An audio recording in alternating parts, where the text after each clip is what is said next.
মুজাহিদরা তাদের শহীদ সাথীদের লাশ কখনো শত্রু এলাকায় ফেলে আসে না। লাশ উদ্ধারের জন্য তারা দ্বিতীয়বার হামলা চালায়। দুশমন প্রস্তুত ছিল। এই আক্রমণে আরও দুজন মুজাহিদ জীবন দিয়েও শহীদদের লাশ আনতে ব্যর্থ হয়।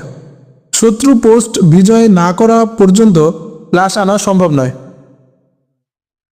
আলী সহ 5 জন মুজাহিদকে লাশ পর্যবেক্ষণের জন্য রেখে কমান্ডার বাকিদের নিয়ে মারকাজে ফিরে যান। এরা পরীক্ষা বানিয়ে দূর থেকে লাশ পাহারা দিচ্ছিল। কোনো সৈনিক এদিকে অগ্রসর হলে গুলি করে তার পথ রুদ্ধ করা হতো। এভাবে কয়েকদিন চলে গেল। উপায় না দেখে তারা রাতে কামান দ্বারা দুশমনের পোস্টের উপর গোলা বর্ষণ করে, যাতে দুশমন পোস্ট খালি করে চলে যেতে বাধ্য হয়। কিন্তু এতেও তেমন ফল হলো না।